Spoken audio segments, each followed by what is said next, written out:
साथियों, आज आप सभी और सारे स्टूडेंट्स इस कार्यक्रम में उपस्थित हैं, लेकिन मन के किसी कोने में कुछ और चल रहा होगा। मैं तो बाबा बागेश्वर नहीं हूं, लेकिन कुछ तो चलता होगा। आपसे एक अहम सवाल है और जिसको लेकर आप सबसे ज़्यादा इस समय चर्चा में चल रहे हैं, और वो सवाल है आपका धीरेन्द्र शास्त्री, यानी कि जो आपके बागेश्वर धाम उनका नाम धीरेन्द्र गर्ग है, वो शास्त्री नहीं है।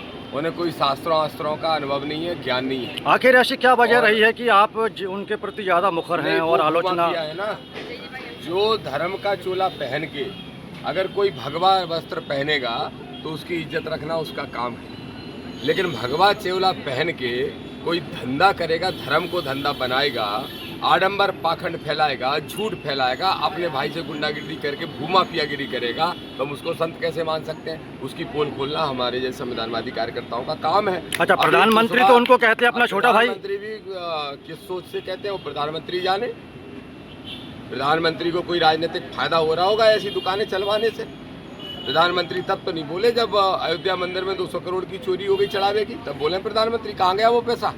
और धीरेन्द्र शास्त्री की पर्ची तब क्यों नहीं निकली? उसकी पर्ची तब निकलना चाहिए थी। लेकिन वो तो कहते हैं कि मेरे को डर है इस चीज़ का, अगर मैं अपनी पर्ची खोल देता हूँ तो मेरे लिए परेशानी का कारण बनेगा। तो झूठ बोलता है, हेलो माय डियर रावण दस कंदर, फिर वो झूठ है ना। अरे जिसका रावण दोस्त है उसको डर किससे है? वो तो कहता है हेलो दशानन, और दास हनुमान जी, दास पे बोल रहा है दास, तो हनुमान जी से बात करने वाला, रावण से बात करने वाला, उसको किसका डर है?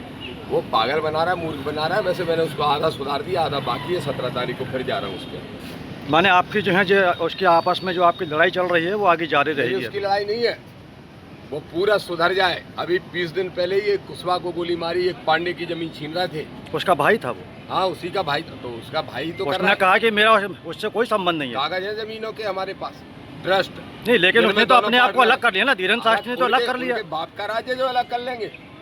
कागज जब जमीन नाम कराना है तो दोनों भाइयों की साथ में नाम होगी। गोली चलाएगा तो बोलेंगे हम अलग हैं, और कल जब जमीन खरीदेगा तो दोनों का हिस्सा क्यों हो जाता है? इसका जवाब भी देना चाहिए। हर कागज में इनके 3 ट्रस्ट जो हैं, तीनों ट्रस्ट में धीरेन्द्र का भाई बराबरी के हिस्सेदार है। बहुत बहुत